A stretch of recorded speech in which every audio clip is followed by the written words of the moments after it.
Hello, friends. If you're like me, there's many times when you need help but aren't sure where to get it.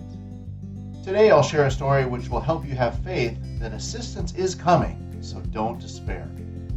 This situation happened some years ago when I was leading a church in Oakland, California. After Sunday service, I needed to visit a congregation member who was hospitalized in San Francisco. My predicament was the following. This was before GPS, and I had no address, no map, and no idea where the hospital was located. I envisioned stopping at gas stations and convenience stores until I eventually got directions to the hospital. It was a daunting prospect because driving in San Fran is no easy feat. It's a maze of steep hills and one-way streets, and you have to deal with aggressive taxis and antiquated cable cars too. For sure, this was not the way I wanted to spend my Sunday afternoon. As I started driving towards the Bay Bridge, I offered up a prayer saying, "God, please help me find this hospital and arrive safely. I really need your guidance." About 2 minutes later, before I even got on the bridge to SF, my cell phone rang. Now, I don't usually talk on the phone while driving, but when I saw the caller ID, I hit the speakerphone button. This was definitely the answer to my prayer. The caller was a dear friend who's a PhD in transportation engineering, and he lived in San Francisco for many years.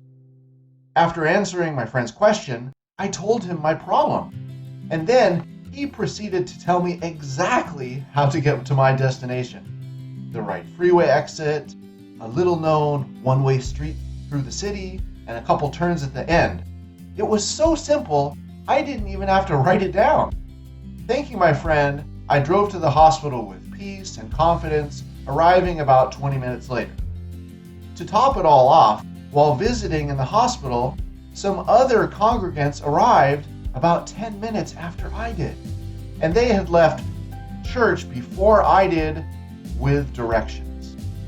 Needless to say, I thank God many times for answering my prayer in such an amazing way. It reminded me, God has access to every resource. He can come to our aid through people, nature, circumstances, angels, etc. So we should just do our part and pray. Ask for what we need, just as the Bible says. Ask, seek, and knock. I hope you enjoyed this story, but I suspect some of you might be thinking, "Hey, that's great it worked out for you. But I prayed many times and I never got help. I never got an answer." Believe me, friends, I've been there too, waiting and wondering when the cavalry is going to arrive and save the day. Sometimes you feel like God just isn't listening and there's no use praying. Whenever I start to feel that way, I remind myself of the old joke about the man whose house is surrounded by rising floodwaters. Maybe you've heard it. As the floodwaters are coming up, the man prays, "God, please save me." And a bit later, a truck drives by, offering a ride to safety. "No thanks," says the man. "I'm praying for God to save me." Then the floodwaters rise more, to the point the man has to stand on the roof of his home. Then a boat comes by and encourages him, "Climb in." But he says, "No thanks, praying for God to save me." As the floodwaters reach his neck and threaten to consume him, a helicopter swoops in with a dangling ladder, and one final time, he waves it away saying, "No thanks, God's gonna save me." And then, you know the end, he drowns to death.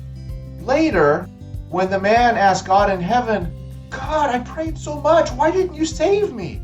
You can imagine the Lord's frustration when he responds, "What are you complaining about? I sent you a truck and a boat and a helicopter." The point is, people often misunderstand how God answers their prayers. Sometimes we just miss it. Other times we actually cause conflict with what God's doing. Why does this happen? Well, first off, God often gives us what we need, but not exactly what we asked for, so we might misunderstand. And then there's times when he outright blocks our request because it would be harmful for us. On the other hand, there could be a delay because the solution isn't ready yet. God often gives us something much bigger and better than we can even imagine. To wrap up this topic, I want to strongly recommend that in addition to asking God for help, you should also pray for wisdom and discernment to understand His response. Then you can receive His blessings properly and benefit fully. Thanks for listening, friends. I hope you received some grace and wisdom from the story. Have a truly blessed day, and remember to ask God for help when you need it.